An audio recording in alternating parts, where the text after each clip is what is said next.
In the quaint town of Willow Creek, autumn painted the landscape with strokes of amber and crimson, the air crisp with the scent of fallen leaves and chimney smoke. Nestled between rolling hills and a winding river, the town was a postcard of small-town charm-white picket fences, cobblestone streets, and a sense of timelessness that belied the secrets simmering beneath its surface. At the heart of it all stood Page's Promises, a cozy bookstore with ivy-clad walls and a bell that jingled with every visitor's arrival. Emily Harper, a 32-year-old woman with warm hazel eyes and a cascade of chestnut hair, was the soul of the shop. Known for her infectious smile and knack for recommending the perfect read, she was a beloved figure in Willow Creek. For a decade, she'd been married to Jack, her high school sweetheart, a ruggedly handsome contractor with a dimpled grin that still made her heart skip. Life wasn't perfect, but it was theirs, built on years of shared dreams and quiet evenings by the fire. On this particular morning, the golden light streamed through the bookstore's windows as Emily arranged a display of new releases. Her phone buzzed, and she glanced at the screener text from Jack. "Running late tonight. Big project deadline. Love you." She smiled softly, brushing off the familiar pang of disappointment. Jack's late nights had become routine, his contracting jobs often pulling him to sites beyond the town's borders. She typed a quick reply, "Love you too. Stay safe," and returned to her work, the scent of fresh paper and brewed coffee filling the air. The day hummed along until a stranger stepped into the shop. She was striking tall, with auburn hair that caught the light like embers and a presence that turned heads. Browsing the romance section, she moved with an almost deliberate grace, her fingers trailing over the spines. Emily watched her from behind the counter, curiosity piqued. The woman selected a book, paid in cash, and offered a smile that lingered too long, her green eyes locking onto Emily's with an intensity that sent a shiver down her spine. Then she was gone, leaving only the faint echo of the bell and an odd unease in Emily's chest. That evening, as the sun dipped below the hills, casting long shadows over Willow Creek, Emily locked up the shop. On a whim, she decided to surprise Jack. She grabbed his favorite takeout spicy beef stir-fry from the diner and drove to the construction site on the edge of town. The site was a skeletal frame of beams and concrete, silent under the darkening sky.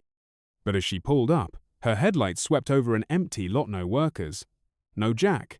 Just the rustle of leaves in the wind. Frowning, she dialed his number, straight to voicemail.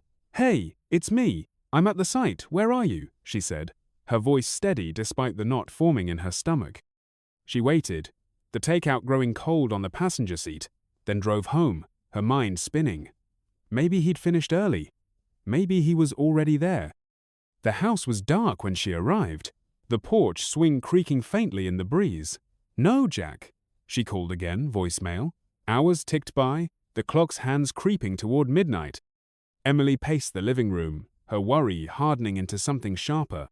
Finally, the front door creaked open, and Jack stumbled in disheveled, his flannel shirt wrinkled, his blue eyes shadowed with exhaustion. "Jack, where have you been? I was losing my mind." Emily rushed to him, relief warring with frustration. He rubbed the back of his neck, avoiding her gaze. "Sorry, Em. The project ran late, and my phone died. I couldn't call." His words were plausible, rehearsed even, but something was off. As he shrugged off his jacket, a whiff of perfume hit her, not hers, not the lavender she wore, but something richer, muskier. Her stomach twisted, but she swallowed the doubt. Jack wouldn't. Not after all these years. "Next time, borrow a phone or something," she said, forcing a smile. "I brought you dinner, but it's cold now." He managed a weak grin. "You're the best. I'll heat it up." They ate in near silence, the clink of forks against plates loud in the quiet house. Emily watched him, searching for cracks in his story, but he kept his head down, focused on the food. She wanted to believe him. She needed to. The next day, the unease clung to her like damp fog. At the bookstore, she confided in Sarah, her best friend and the town's caffeine connoisseur, over a steaming latte at the cafe. Sarah's freckled face scrunched in concern as Emily spoke. "He said he was working late, but the site was empty, Sarah, and there was this perfume on his jacket. Am I crazy for thinking something's wrong?" Sarah leaned forward, her voice low. That's not crazy. That's your gut screaming at you. Has he been acting weird otherwise? A little distant, maybe. More late nights than usual. Emily's fingers tightened around her mug. But we've been together since we were kids. He wouldn't cheat. Sarah's eyes softened, but doubt flickered in them. People change, Em. Just keep your eyes open. That afternoon, the auburn-haired woman returned. She strode into the bookstore with purpose, her heels clicking against the hardwood floor. Up close, she was even more striking sharp cheekbones, a sly curve to her lips. She approached the counter, her gaze piercing.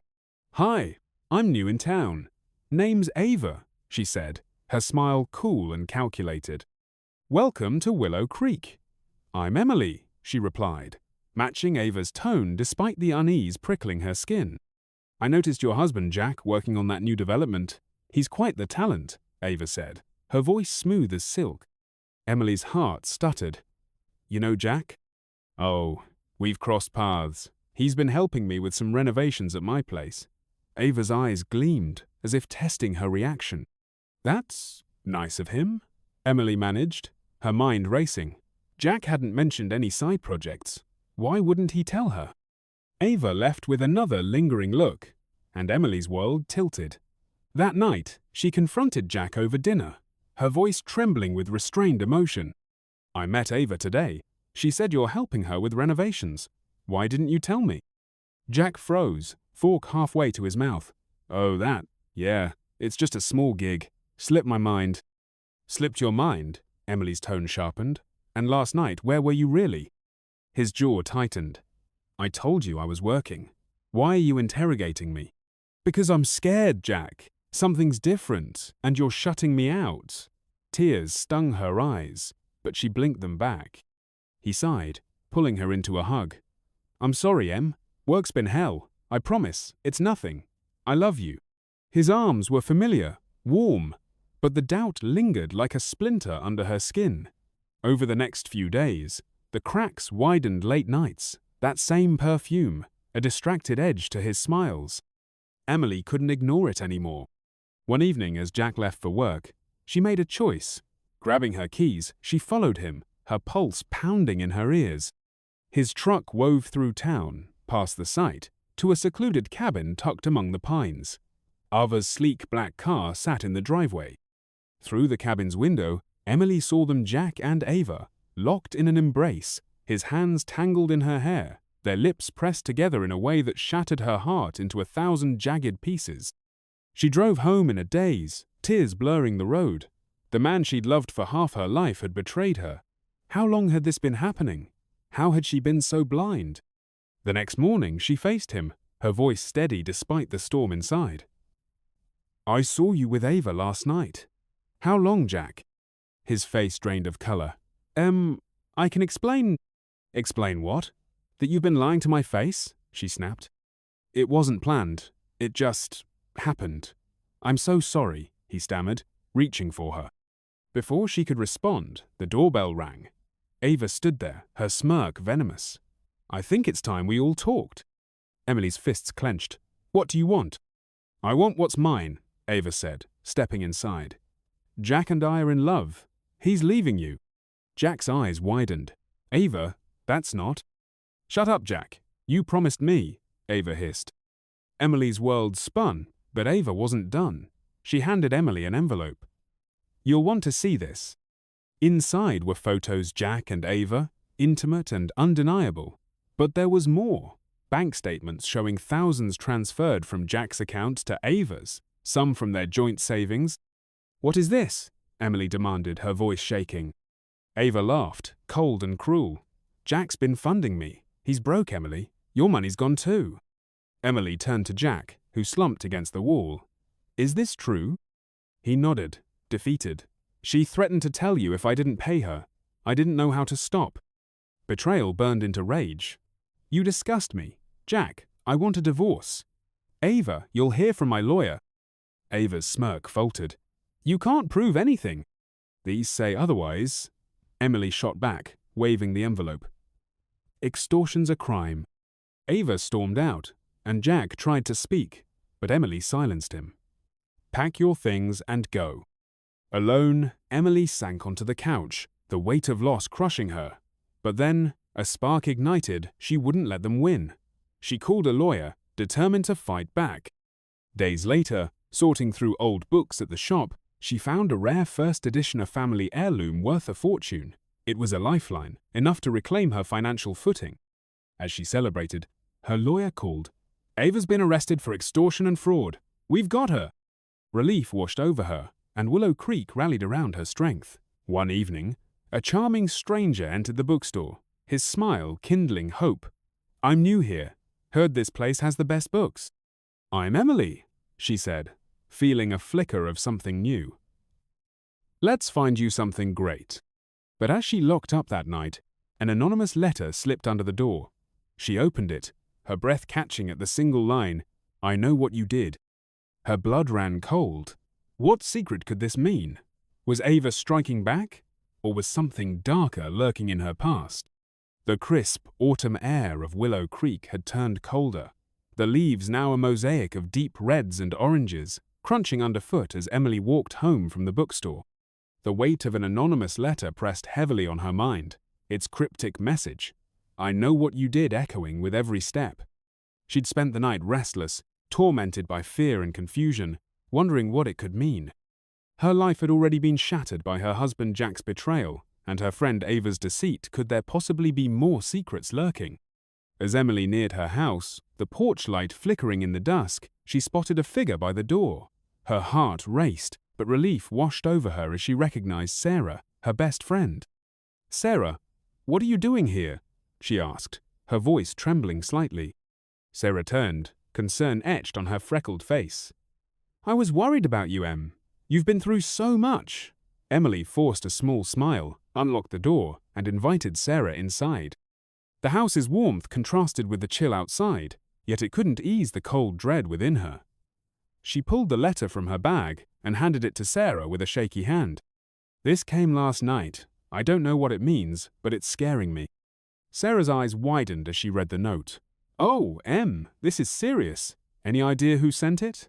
Emily shook her head, sinking onto the couch. "I've racked my brain, but nothing makes sense. Jack's gone. Ava's in jail. What else could there be?" Sarah sat beside her, offering comfort. "Maybe it's someone messing with you after everything. But we should be careful. Have you told the police?" "Not yet," Emily admitted. "I wasn't sure if it warranted that." Sarah insisted they report it, and after a cup of tea and some reassurance, she left, promising to return the next day. Alone, Emily tried to read, but her mind wouldn't settle. The next morning, they visited the local police station, a quaint brick building. Officer Daniels, a kind-faced man, took the letter and listened to Emily's story. "We'll keep an eye out, Mrs. Harper," he said. "It might be a prank, but we'll treat it seriously. Call us if anything else happens." Grateful, Emily and Sarah then headed to a bustling cafe, where the normalcy of coffee and pastries soothed her nerves. As they prepared to leave, Lucas, a charming newcomer Emily had met at the bookstore, entered and approached them. "Emily Wright?" "From the bookstore," he said with a warm smile. She introduced him to Sarah, who grinned mischievously, and invited him to join them. They chatted about his travels and love for small towns, his presence a welcome distraction.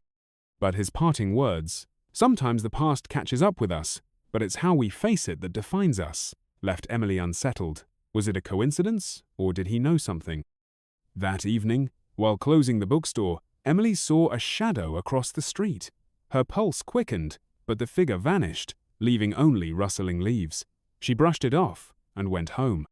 Yet, the next morning, another letter slipped under her door read, "The truth will come out, Emily.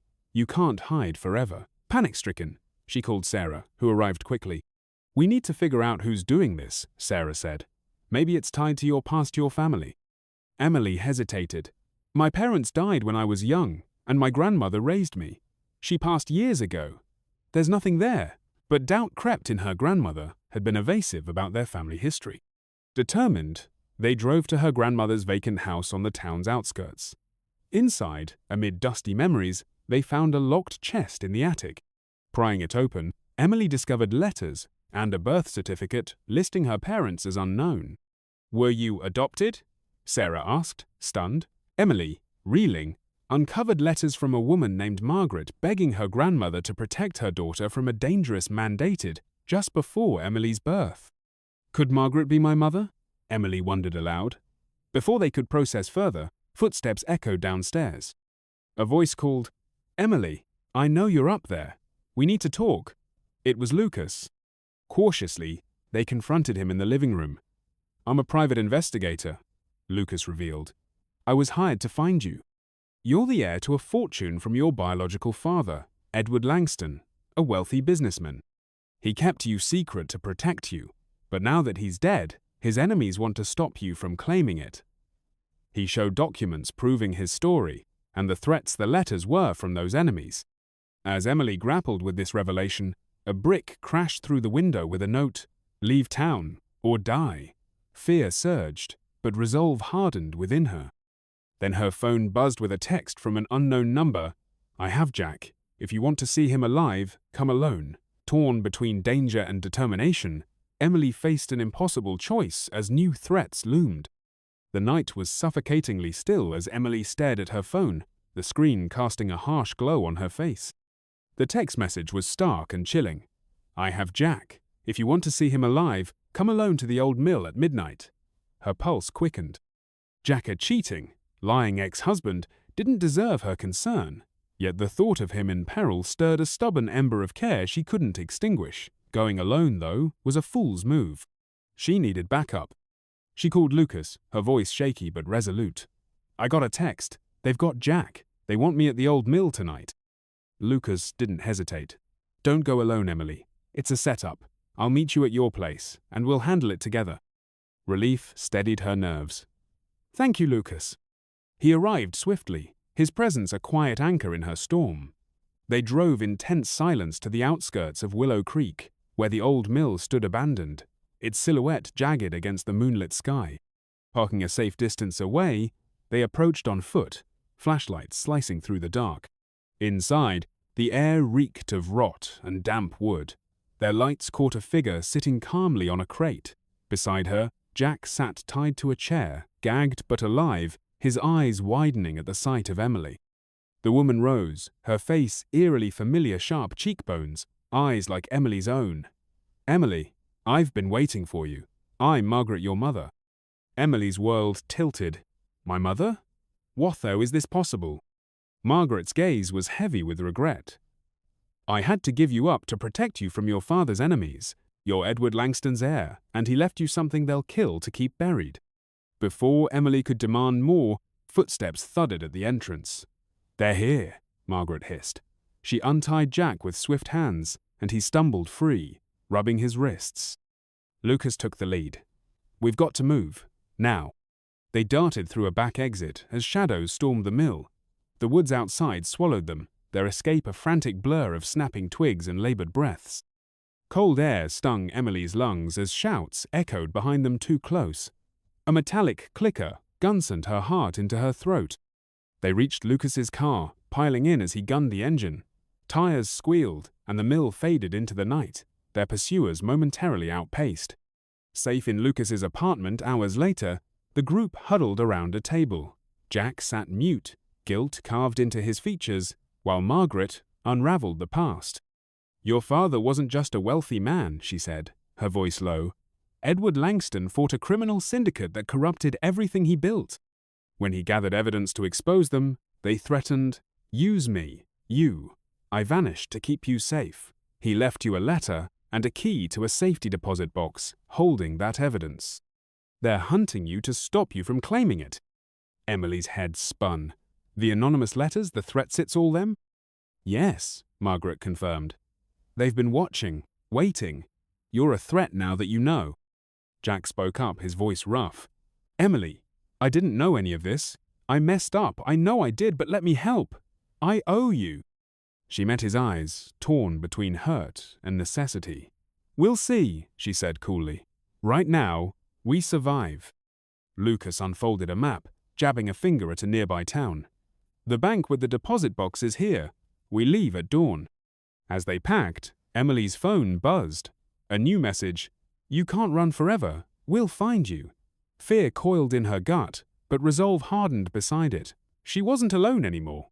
They hit the road under pre-dawn shadows, the car humming with purpose. But as they curved around a bend, Emily glanced at the side mirror. Headlights gleamed behind them, steady, unyielding. "Lucas," she said, voice tight, "we're being followed." He checked the rear view, jaw tightening. "Hold on, I'll lose them." The car surged forward, but the headlights clung like a predator's stare. The headlights flared behind them, piercing the night like relentless eyes. Lucas gripped the steering wheel, his jaw tight, as the car roared down the winding road. Emily's pulse thundered in her ears, her mind reeling from the weight of their situation, pursued by the syndicate, hunted for her father's evidence. The air inside the car was thick with tension, Margaret's shallow breaths and Jack's muttered curses filling the silence. A sudden crack shattered the Momenta gunshot. The rear tire exploded, and the car lurched violently. Lucas wrestled with the wheel, but it was no use. They skidded off the road, crashing into a ditch with a jarring crunch. Dust and the hiss of the dying engine settled around them. "Everyone okay?" Lucas asked, voice clipped. Emily nodded, her hands shaking. Margaret and Jack confirmed they were unhurt, but the distant growl of engines snapped them into action.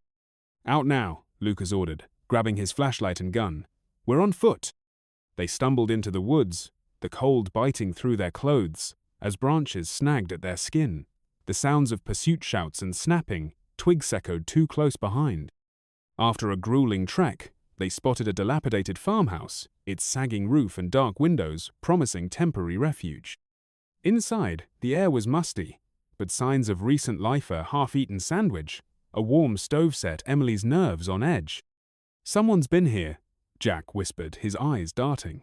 "No time to care," Lucas said. "We need an exit." But Emily's gaze caught on a locked door. "Hold on."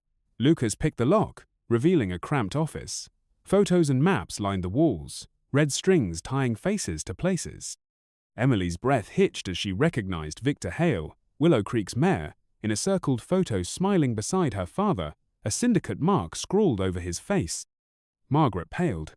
Victor was Edward's partner. If he's involved, then the syndicate's in Willow Creek. Emily finished, dread pooling in her gut. She scanned the room, and Frozea's recent photo of herself, outside her bookstore, bore a red X across her face. "They want me dead." Car doors slammed outside. "They're here," Lucas hissed. "Back door go!" They fled just as the front door crashed open, armed men pouring in. The group sprinted through the woods, flashlight beams slicing the darkness behind them. Their escape led to a river, its waters churning under a rickety wooden bridge. "We have to cross," Lucas urged. They hurried across, but halfway, the bridge groaned. With a splintering snap, the planks beneath Jack gave way, plunging him into the icy current. Emily didn't hesitate, dove in after him, the cold shocking her system. The river pulled at her, but she reached Jack, gripping his arm as he sputtered. "Emily," he choked, but she dragged him toward the bank. Lucas hauled them out, water streaming from their clothes. "You're crazy," Lucas said, a flicker of awe in his eyes. "Couldn't leave him," Emily gasped, shivering.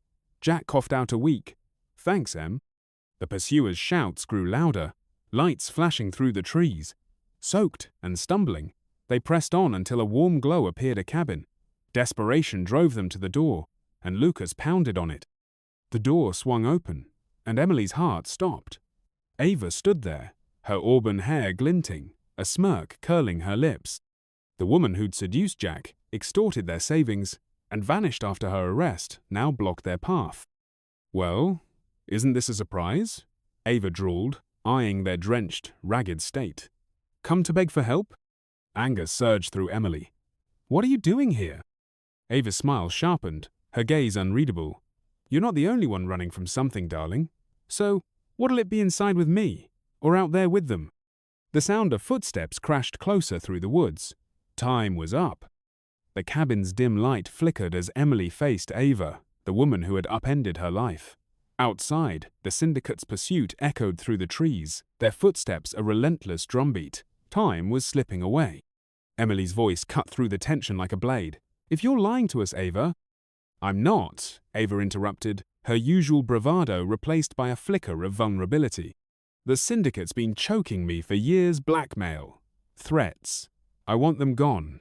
Help me, and I'll get you out of this. Lucas, gun in hand, stepped closer. How? Ava pointed to the floor. There's a tunnel under the cabin. It leads to the river. We can lose them and get to the bank. Emily glanced at Margaret and Jack. Trusting Ava felt like handing a loaded gun to an enemy, but with the syndicate closing in, options were scarce. Fine, she said. Show us. Ava yanked back a rug, revealing a trapdoor. They descended into a damp, narrow tunnel, flashlights piercing the darkness as they hurried beneath the forest. The sound of rushing water grew louder until they emerged at the riverbank, the current masking their escape as they slipped away from their hunters. Ava paused, turning to Emily. I know you despise me. You should. But I'm not who I was. Emily's eyes narrowed. You betrayed me, Jack. The store. Everything. That doesn't just vanish. I was trapped, Ava said quietly. The syndicate owned me. Jack was a mistake. I'm trying to fix it. Lucas broke in. We don't have time for this. The bank's our shot. They moved quickly, trekking to a hidden car Ava had stashed nearby. As they drove toward the town, dawn painted the sky in soft hues. The bank came into view, a modest building shadowed by two black SUVs. Syndicate men paced the lot, their presence a silent threat. They're waiting, Jack whispered. We need a distraction, Lucas said. Ava volunteered. I'll draw them off. Get inside. Emily frowned. Why risk it? Ava's smile was sharp. I've got my own reasons. She stepped out, approaching the men with a disarming laugh, leading them away from the entrance. Seizing the moment, Emily, Lucas, Margaret, and Jack slipped into the bank. A drowsy teller ushered them to the vault, where Emily unlocked the safety deposit box. Inside was an envelope and a small, ornate box her father's legacy. Margaret gasped as Emily pulled out a letter from Edward Langston detailing his battle against the syndicate, alongside financial records and a USB drive of digital evidence. They had what they needed. But as they turned to leave, the doors burst open. Victor Hale, Willow Creek's mayor, entered with armed enforcers, his smile venomous. Emily Harper, he said, voice dripping with menace. You've caused me a lot of trouble. You're the syndicate's lapdog, Emily shot back. Lapdog? Victor laughed. I'm the mastermind, dear. Your father learned that the hard way. Lucas raised his gun, but Victor's men were quicker, weapons leveled. Give me the evidence, Victor demanded, and I might spare you. Emily's pulse raced. They were cornered. Then, from the corner of her eye, she saw Ava sneak in behind the enforcers, signaling silently. A plan formed. You think you've won? Emily said, stepping forward. This evidence is already with the FBI. Copies sent an hour ago. You're finished. Victor hesitated, reaching for his phone.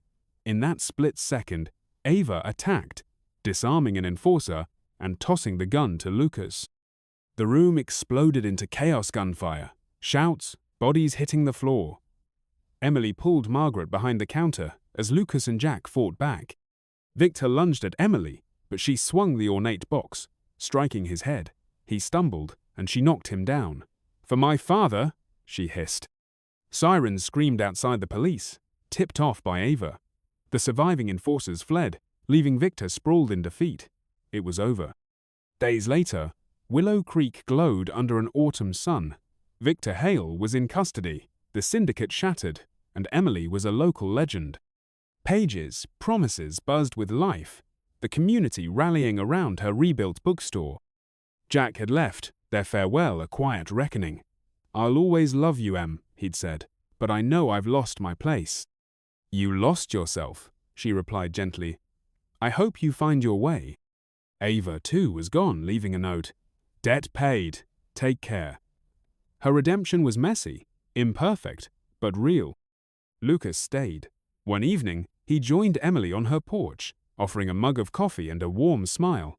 Thought you might want company. She smiled back, their hands brushing as she took the cup. I'd like that. They sat together, the silence comfortable, the future open and bright. Emily had faced betrayal, loss, and danger, emerging stronger. Her life was hers again, reclaimed through courage and grit. As the stars emerged, she leaned against the swing, peace settling in her bones. The past was behind her, and whatever lay ahead, she was ready.